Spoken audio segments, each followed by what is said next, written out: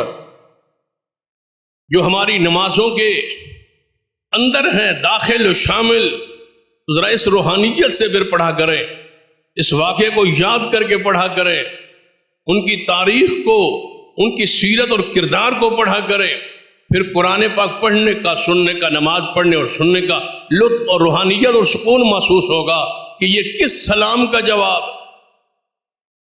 اگر اس طرح سمجھ نہیں آئی، ایک اور انداز میں سمجھانے کی کوشش کرتا ہوں، وہ کتنی بڑی رحمت ہوگی، وہ کتنی بڑی برکت ہوگی، جس جیسی رحمت اور برکت محمد مصطفیٰ اللہ سے مانگ رہے۔ اللہم صلی علی محمد وعلی آل محمد کما صلیت علی ابراہیم وعلی آل ابراہیم۔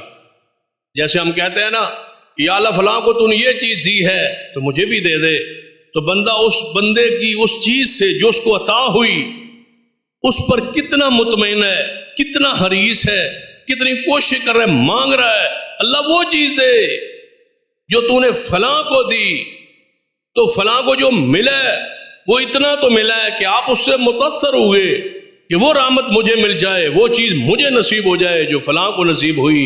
اب ذرا غور کریں مقام ابراہیم کو، مقام خلیلی کو، محمد مصطفیٰ اللہ سے وہ مانگ رہے ہیں خود بھی، اور پوری امت کو کہہ رہے میرے لیے مانگو وہ رحمت اور برکت جو اللہ نے ابراہیم کو بخشی۔ اللہم بارک علی محمد وعلی آل محمد کما بارکت علی ابراہیم وعلی آل ابراہیم۔ اللہم صلی علی محمد وعلی آل محمد کما صلیت علی ابراہیم وعلی آل ابراہیم۔ میں اپنی امت کو میرا سلام کہہ، اور ساتھ میرا ایک پیغام دینا۔ جب سلام آئے اور ساتھ پیغام آئے تو پھر توجہ ہونی چاہیے، اس کو سننا چاہیے، اس پہ عمل کرنا چاہیے۔ ابراہیم علیہ السلام نے فرمایا سلام بھی دینا اور میرا پیغام بھی دینا۔ سلام دینے کے بعد حضور نے پیغام دیا ہے، اور پیغام آج تک کے لیے نہیں ہے، قیامت تک کے لیے جو آئے گا اس کے لیے ابراہیم علیہ السلام کا سلام ہے۔ جو بھی اس شخص اس دنیا میں محمد مصطفیٰ کا امتی پیدا ہوگا، حضور کو نبی مانے گا، آپ کی رسالت پر ایمان لائے گا، اس کے لیے سلام ابراہیم ہے۔ سلام ابراہیم، ابراہیم علیہ السلام نے آپ کو سلام بھیجا ہے۔ خود قرآن کہتا ہے سلام علی ابراہیم، اللہ کہتا ہے ابراہیم علیہ السلام پر سلام ہو، اور ابراہیم علیہ السلام نے سلام آپ کے نام بھیجا۔ ابراہیم کا سلام آپ کے نام آیا، ساتھ دوسرا ایک پیغام آیا ہے۔ اب پیغام کیا ہے؟ سلام دینے والے، پیغام دینے والے ابراہیم علیہ السلام ہوں، اور سلام لے کے اور پیغام لے کے پہنچانے والے امانت دار محمد مصطفیٰ ہوں صلی اللہ علیہ وسلم۔ اب دونوں کی شان پہ ذرا غور کرو، اور اپنے درجے پر اور اپنے مقام پر۔ سلام دینے والے ابراہیم تھے، لانے والے محمد مصطفیٰ تھے، اور سلام تھا کس کے لیے؟ آپ کے اپنے فخر، اپنی شان پر، اس عظمت پر، اس درجے پر اللہ کا شکر ادا کیجیے کہ ہم اس قابل ہیں کہ ہمیں سلام آیا ہے۔ سلام دینے والے کی شان اپنی ہوتی ہے، لانے والے کا درجہ اور مقام اپنا ہوتا ہے۔ جب دینے والے ابراہیم ہوں اور لانے والے ایسے ہوں جس سے بڑا انسان اللہ کی مخلوق میں، اس اشرف المخلوقات میں، یا پوری انسانیت میں، مخلوقات میں سب سے اعلیٰ محمد مصطفیٰ صلی اللہ علیہ وسلم ہے، آپ سلام دے رہے، قبول کیجئے اس سلام کو اور عمل کیجئے اس پیغام۔ فرمایا پیغام کیا ہے؟ اپنی امت کو بتا دینا کہ جنت ساری میں نے دیکھ لی ہے، سیر سور کر لی ہے، جنت دیکھ لی ہے، بالکل جنت کی زمین بڑی عمدہ اور زرخیز، کوئی کلر کوئی بنجر یہ وہاں جنت میں تصور نہیں، ساری زمین پیاری ہے اور عمدہ ہے، فصل دینے والی ہے۔ اور ساتھ یہ خبر آ گئی، ساتھ پیغام آیا۔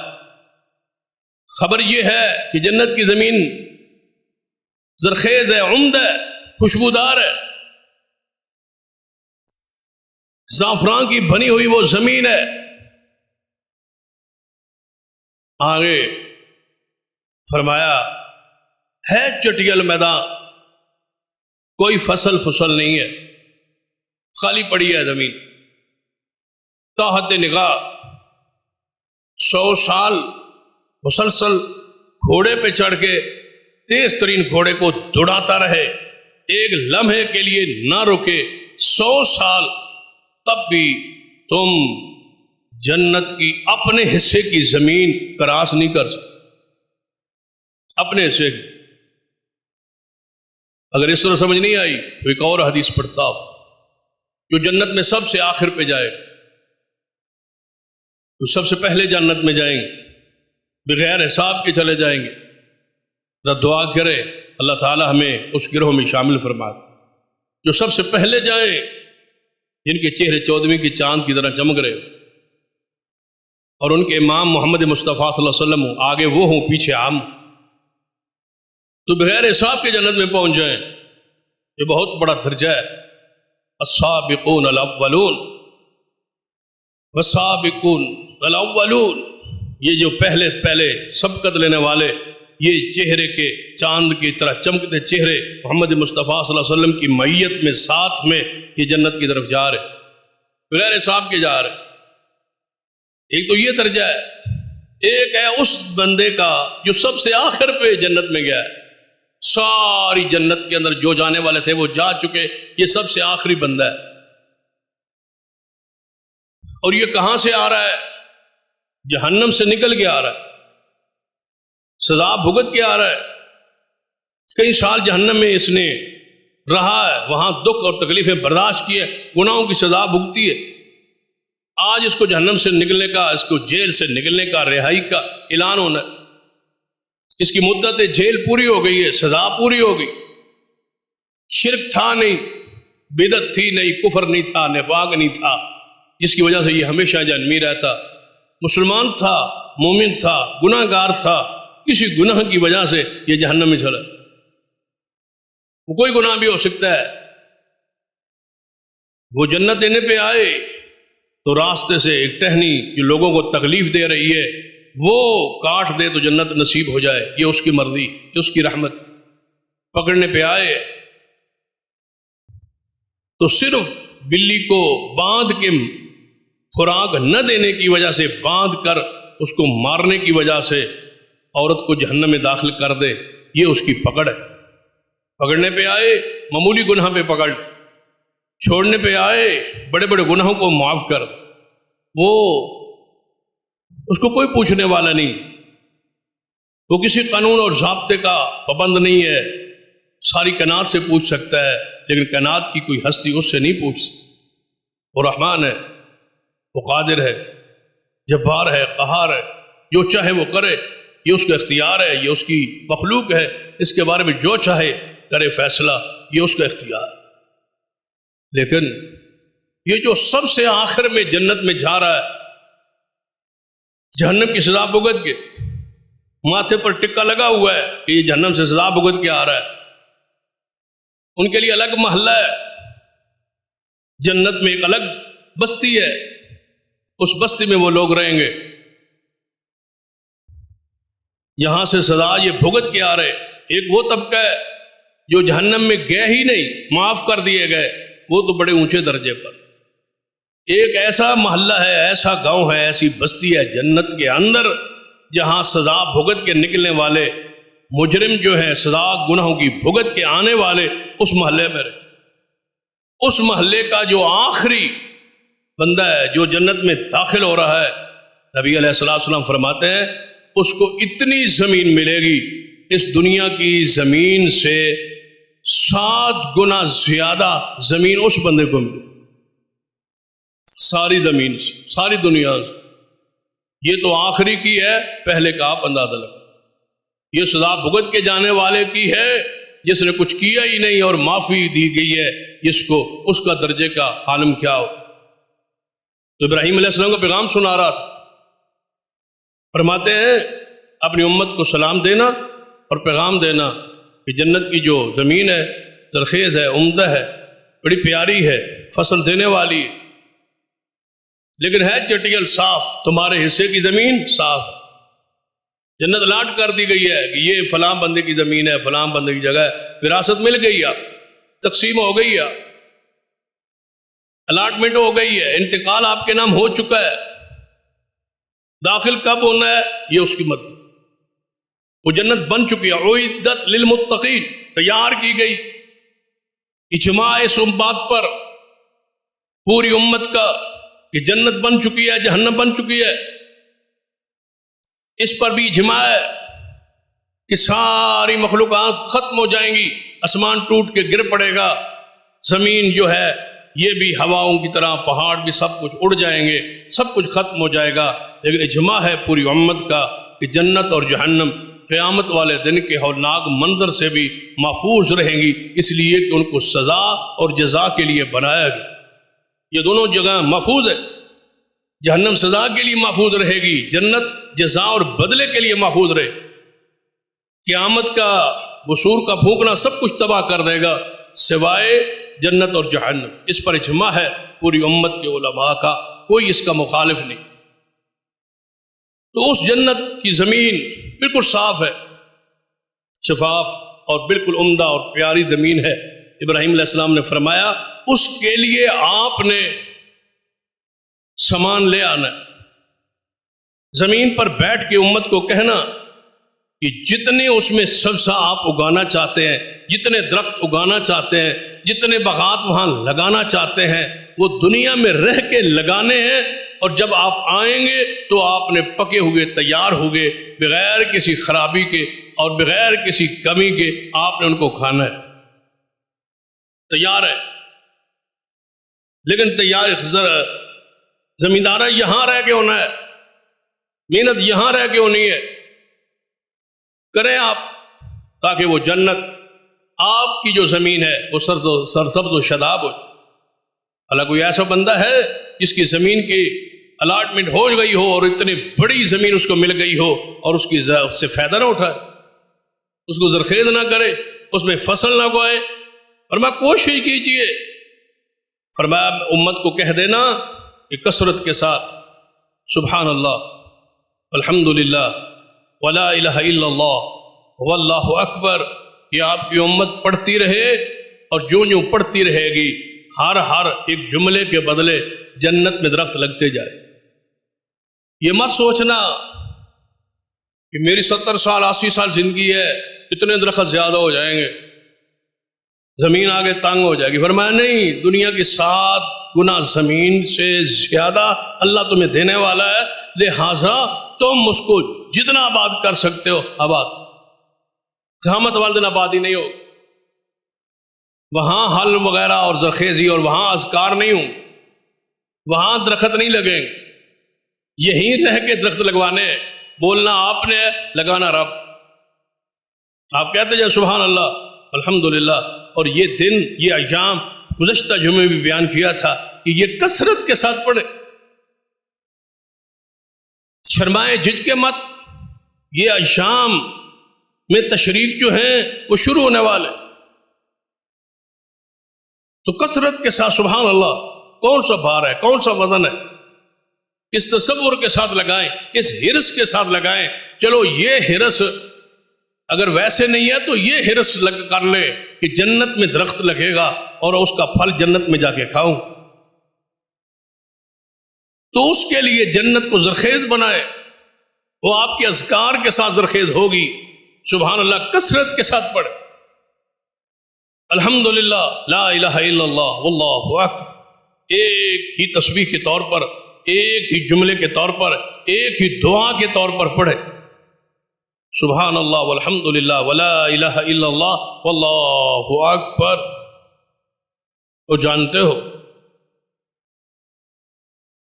کہ یہ اتنا بڑا وظیفہ ہے جو آسمانوں سے ابراہیم علیہ السلام نے آپ کے نام بھیجا ہے، حضور نے آ کے بتلایا ہے، حضور نے آ کے پڑھا ہے، اور ان دنوں میں کثرت کے ساتھ اس کا انتظام و انسلام کرے اور پڑھے۔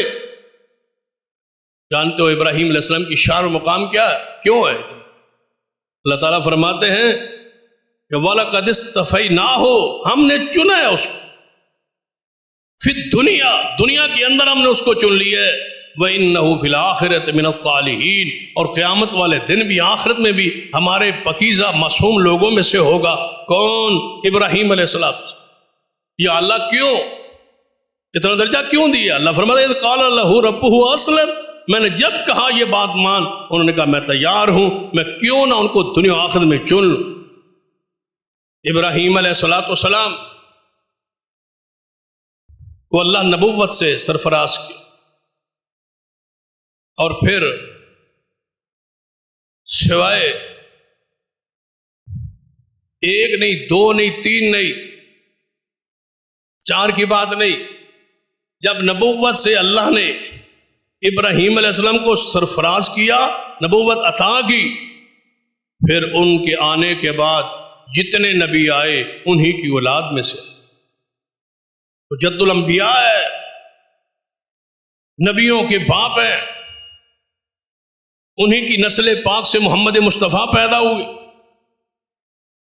انہی کی بیٹے اسحاق، یعقوب و یوسف پیدا ہوئے، ہزاروں انبیاء جن کا ذکر قرآن میں موجود نہیں ہے، صرف اتنا ہے کہ انبیاء ہے جن کے قصے ہم نے بیان نہیں کیے، وہ ابراہیم علیہ السلام کی اولاد میں سے۔ آپ کے خصائص، آپ کے خصائل، آپ کی صفات قرآن پاک براؤ۔ فرمایا جب ہم نے ابراہیم علیہ السلام کو چنا، انتخاب کیا، تو اللہ تعالیٰ کہتے ہیں انہوں نے اپنے گھر سے اس کا آغاز کیا، گھر سے۔ قربانی کا فلسفہ درجہ کیا ہے؟ صرف یہ نہیں ہے کہ آپ جانور ذبح کر دیں، پہچانے کہ یہ مالی قربانی ہے اور یہ عبادت ہے، اور یہ عبادت اللہ کے لیے، مالی قربانی کسی اور کے نام کی نہیں، کسی پیر فقیر بزرگ دربار دستانے کے نام کا جانور حرام۔ یہ اللہ کا حق ہے، ان صلاتی و نسکی و محیای و مماتی للہ رب العالمین، التحیات للہ والصلوات والطیبات، میری قولی مالی بدنی عبادت اللہ کے لیے۔ انما حرم علیکم المیتۃ والدم ولحم الخنزیر وما اہل به لغیر اللہ، غیر اللہ کی نذر و نیاز، صدقہ و خیرات غیر اللہ کے نام پہ دیا ہوا یہ حرام ہے، اتنا حرام ہے کہ خنزیر کے گوشت سے زیادہ حرام، پلید ہے۔ اور میں تو کہا کرتا ہوں اتنا پلید ہے جتنی پلید شے اللہ کی زمین پر ہے ہی نہیں۔ جس طرح آپ کہتے ہیں نا دودھ سفید ہے، فلاں چیز اتنی سفید ہے، جتنا دودھ سفید ہوتا ہے، دودھ کتنا سفید ہے، اس جیسی سفید چیز کوئی نہیں۔ یہ چیز ٹھنڈی ہے اور اتنی ٹھنڈی ہے جس طرح برف ہوتی ہے، برف کتنی ٹھنڈی ہے، اس جیسی ٹھنڈی چیز ہے ہی کوئی۔ فلاں چیز اتنی میٹھی ہے جس طرح شہد میٹھا ہوتا ہے، شہد کتنا میٹھا ہے، اس جیسی میٹھی کوئی چیز نہیں۔ اس طرح غیر اللہ کی نیاز پلید ہے، اور اتنی پلید ہے کہ اس جیسی پلید چیز اللہ کی مخلوق پر زمین پہ ہے ہی کوئی۔ یہ بتوں کی عبادت، یہ شیطان کی عبادت، بلکہ فقہا نے لکھا ہے، فقہا سے مراد فقہائے احناف نے لکھا ہے کہ جو جانور غیر اللہ کے نام پہ ذبح کرتا ہے وہ شخص دوبارہ کلمہ پڑھے، اس کا ایمان ختم ہو گیا، اس نے لا الہ الا اللہ کا عہد کیا تھا کہ تیرے سوا میرا معبود کوئی نہیں، اس نے عبادت کر کے اس کلمے کا انکار کیا۔ یہ کوئی معمولی گناہ نہیں، قربانی تمہیں پیغام دیتی ہے۔ اب کہو یہ قربانی پیر کے نام کی ہے، بزرگ کے نام کی ہے، امام کے نام کی ہے، کسی صالح کے نام کی ہے، کسی بزرگ کے نام کی ہے، نہیں، یہ ساری دنیا ہر مسلک کہتا ہے کہ قربانی کس کے نام کی ہے؟ اللہ کی۔ یہی ہم تمہیں کہتے تھے اور کہتے ہیں اور کہتے رہیں گے کہ جانور جب بھی ذبح کرنا ہے اللہ کے، یہ اللہ کا حق، اور جن کی تم پوجا اور عبادت کرتے ہو، قرآن کہتا ہے یہ تمہاری دعا اور پکار کو نہیں سنتے۔ یہ ابراہیم علیہ السلام کا عقیدہ اور منہج تھا جو آپ نے اپنی اولاد اور اپنی امت کے سامنے پیش۔ ابراہیم علیہ السلام نے اپنے گھر سے واز، باپ سے واز شروع، پھر آپ نے اپنی قوم سے واز کیا، قوم کے بعد آپ نے حکومت سے جھنجھوڑا، واز کیا، کہ یہ بتوں جو تمہارے ملک میں بتوں کی عبادت ہو رہی ہے اور بتوں کی پوجا ہو رہی ہے اور جو تم اس کے آستانے قائم کیے اور میلے اور ٹھیلے لگاتے ہو، یہ شرک ہے۔ ابراہیم علیہ السلام اکیلے، اللہ کہتا ہے اکیلا ہی امت، پورا لشکر ہے ابراہیم، اکیلا ہو کے پوری امت۔ جب قوم نہ مانی، باپ نہ مانا، قوم نہ مانی، اس کے بعد حکومت سے ٹکر، اکیلے ہو، نہ مانی، تو پھر اعلان کیا کہ کبھی موقع آئے گا میں اس کو توڑوں گا اور ان بتوں کو ستیہ ناش کروں گا، اور وہ وقت آ گیا اکیلے۔ ہم تو کہتے ہیں نا ہمیں طاقت نہیں، ہم تو کہتے ہیں ہم نہیں کر سکتے، ہم مظلوم ہیں، ہم جناب تھوڑے ہیں، ہم نہیں کر سکتے۔ اکیلے ابراہیم، وقت کا حکمران ہے، باپ مخالف ہے، حکمران مخالف ہے، قوم مخالف ہے، اکیلے کھڑے ہیں۔ میلے ٹھیلے کا سالانہ میلہ، قوم نے، ساروں نے کہا آؤ ہمارے اس میلے ٹھیلے پر۔ فرمایا میں کیوں آؤں؟ آپ نے فرمایا انی سقیم، میں بیمار ہوں، میں نہیں آتا۔ بیمار کیوں؟ لوگ کہتے ہیں بیمار تو تھے نہیں، کیوں فرمایا بیمار؟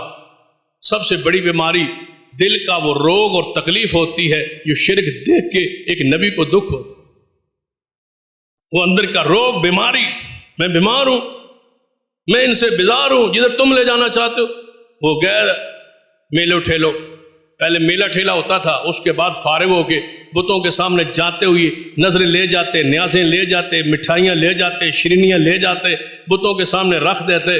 رکھنے کے بعد میلے ٹھیلے میں جب فارغ ہوتے، لنگر تقسیم ہوتا، پھر واپس آتے، ان بتوں کے سامنے کی برکت پڑ گئی ہے، انہوں پھونک شونک مار دی ہے، پھر وہ تبرک کے طور پر کھاتے اور واپس آتے۔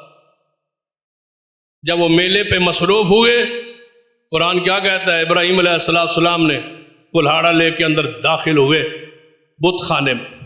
اور یاد رکھیے بت کسے کہتے؟ ہمارے تصور رہی، پتہ نہیں قرآن اور حدیث کو نہ سمجھنے کی وجہ سے کیا ہے، ہم سمجھتے ہیں بت پتھر کا ہوتا ہے، نہیں، جو پتھر کا بت ہوتا ہے اس کو صنم کہتے، والاسنام قرآن میں ہے، وہ پتھر کا۔ ایک ہوتا ہے وثن، واو سا اور نون، وثن، یہ ایسی شے کو کہتا ہے جس کی پوجا کی، جس کی عبادت کی جائے، وہ پتھر ہو، وہ لکڑی ہو، وہ سٹیل ہو، وہ لوہا ہو، وہ چھلا ہو، وہ درخت ہو، وہ ولی ہو، وہ بزرگ ہو، کوئی ہستی ہو، جس کی عبادت کی جائے گی وہ حکمن وثن ہو۔ قرآن کیا کہتا ہے کہ تم یہ جو انما تعبدون من دون اللہ اوثانا، یہ تم پوجا کرتے ہو اللہ کو چھوڑ کے، ان کی وثن کی، اوثان، جس کی پوجا ہو۔ اس کی دلیل کیا ہے؟ نبی علیہ السلام نے فرمایا اللہ لا تجل قبری وثنا، یہی واوثان، اللہم لا تجل قبری وثنا، اے اللہ میری قبر پاک کو بت نہ بنا دینا، یعبد کی عبادت کی جائے، یعنی جس چیز کی عبادت کی جائے وہ اللہ کے علاوہ ہو، وہ چیز وثن ہے۔ ابراہیم فرماتا ہے تم وثنوں کی پوجا کرتے ہو، اللہ کے علاوہ چیزوں کی پوجا کرتے ہو۔ اندر داخل ہو، انداز ابراہیم کیا ہے؟ کمال ہے۔ اندر داخل ہو، کیا کہتے ہیں؟ بتوں کے سامنے مختلف قسم کے پھل شیرینیاں پڑی ہے، کھانے پڑے۔ جاگے سوال کیا کیا؟ الا تاکلون، تم کھاتے کیوں نہیں؟ اتنی چیزیں آپ کے سامنے پڑی ہیں، کھاتے نہیں؟ حضرت شیخ القرآن رحمۃ اللہ علیہ تھے، وہ فرمایا کرتے اپنے انداز میں کہ ان سے پوچھا کھاتے کیوں نہیں؟ بیمار تو نہیں ہو تم؟ طبیعت کوئی نساز تو نہیں ہے؟ یا تمہارے معیار کے کھانے نہیں ہیں، کوئی کھانے شانے بدل دے، کھاتے نہیں ہو تم؟ آگے سے بت تھے، کون سا جواب آنا تھا؟ تو آگے سے پھر خود ہی بولے مالکم لا تنطقون، اور کھاتے بھی نہیں ہو، بولتے بھی نہیں ہو، کچھ بتاؤ تو صحیح۔ کیسا منظر ہوگا کہ پورا حال ہوگا، بت پڑے ہوں گے سامنے، کھانے پڑے ہوں گے، ایک ابراہیم کھڑا ہوگا، اور کھاتے کیوں نہیں اور بولتے کیوں نہیں؟ جب بولتے بھی نہیں، کھاتے بھی نہیں، پھر کلاڑے کو لے کے شروع ہوئے کاٹنا، ایک کو توڑتے توڑتے توڑتے ابراہیم کے جناب اپنے دل کی کیفیت اور انداز تبلیغ قوم شاید کوئی سوچے، سب کو توڑا، توڑنے کے بعد سب سے بڑے کو چھوڑا، چھوڑ کے اس کے کندھے پر کلاڑے کو لٹکایا اور باہر نکلا۔ قرآن کہتا ہے ابراہیم کہتے آ رہے تھے ایسا ایسا، شاید کے سوچے، شاید کے سوچے، بڑے کو چھوڑ دی، حالانکہ چاہے توڑنا بڑے کو تھا، چھوٹوں کو توڑا، بڑے کو چھوڑا۔ قوم واپس آئی، دیکھا حالت کیفیت، مارشلا لگا ہوا، کوئی ادھر گرا پڑا ہے، کوئی ادھر پر، کسی کا کان نہیں ہے، کسی کا ٹانگ نہیں ہے، کسی کا ہاتھ نہیں ہے، پوری کیفیت دیکھ کے اب کیا کہتے؟ یہ پوچھا نہیں، کہتے ہیں یہ ابراہیم ہو سکتا ہے اور کوئی نہیں ہو سکتا، ہمارے بتوں کا وہی مخالف تھا، پورے علاقے میں وہی کہتا تھا یہ کچھ نہیں جانتے، سنتے پہچانتے دیکھتے کچھ نہیں ہے، وہی ہوگا، بلاؤ ان کو۔ بلایا، ابراہیم تو نے کیا ہے یہ کام؟ وقت کا حاکم سامنے کھڑا ہے نمرود، پوچھتا ہے ابراہیم تو نے کی ہے؟ فرمایا اس بڑے نے کیا ہوگا۔ اصول ہے دنیا کا، جس کے پاس آلہ قتل برآمد ہوتا ہے، بندوق کسی سے برآمد ہو قتل کی تو وہ قتل میں تو وہ ملوث ہے، اس کے ہاتھ پہ کلاڑا ہے، ہو سکتا ہے کھانے پینے پہ آپس میں لڑائی ہو گئی ہو، یہ چھوٹے کھانے لگے ہوں، بڑا ناراض ہو گیا ہو، اس نے آگے آگے سب کو کاٹ دیا ہو، اس سے پوچھو، اس سے پوچھو۔ ہم بھی کہتے ہیں جن کی عبادت کرتے ہو پوچھتے ہو، جنہیں شور و پکار کرتے ہو ان سے پوچھو، یہ بیماریاں، یہ تکلیفیں، یہ دکھ، یہ پریشانیاں ان پر آتی ہیں تو وہ تمہارے مشکل کشا نہیں ہے، پوچھو اس سے بڑے سے۔ چلو اس نے کیا نہیں ہوگا، اور اس کے سامنے تو ہوا ہے نا، جو آیا تھا وہ سامنے ان کے کرتا رہا، توڑتا رہا، تو اس کا پتہ پوچھ لو۔ ساری قوم کے سر جھک گئے، مشرک عقل نہیں ہوتا، بلکہ ہمارے بزرگ استاد ہیں وہ فرماتے ہیں مشرک عقل نیچے رکھ کے آپ اوپر بیٹھ جائے، اس کو سمجھ نہیں آتی میں کیا کہہ رہا ہوں کیا کر رہا ہوں۔ کہتے ہیں ابراہیم تو جانتا تو ہے یہ بولتے نہیں، تو جانتا تو ہے یہ بولتے نہیں، تجھے پتا تو ہے یہ بولتے نہیں، یہ سارے چپ چاپ بولتے نہیں ہیں، خاموش ہے، اتنے شریف ہیں کوئی کاٹ بھی جائے تو بولتے نہیں، سی نہیں کر۔ فرمایا افسوس ہے میری قوم تم پر، جو بولتے نہیں وہ تمہارے نفع و نقصان کے مالک نہیں ہو سکتے۔ بلاؤ ابراہیم، پکڑو ان کو، جکڑو ان کو، دلیل سے نہیں، جبر سے، ظلم سے، زیادتی سے پکڑو اور ان کو آگ میں ڈالو۔ لیکن آگ میں جاتے ہوئے بھی یہی کلمہ ہے، حسبنا اللہ، حسبنا اللہ و نعم الوکیل۔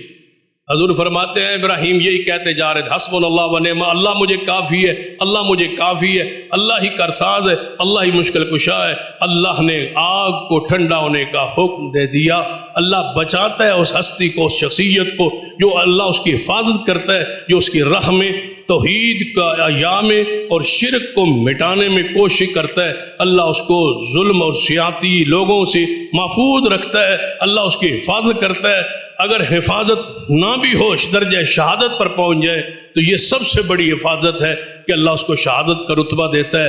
ابراہیم کا ذکر تو چھڑے تو اس پر تو کئی دن اور راتیں لگ سکتی ہے۔ اللہ ہمیں ابراہیم علیہ السلام کے عقیدے کو اور اس قربانی کے اس فلسفے کو سمجھنے کی توفیق دے، عمل کی توفیق بخشے۔ اقول قولی ھذا واستغفر اللہ لی ولکم ولسائر المسلمین وآخر دعوایا الحمد للہ رب العالمین۔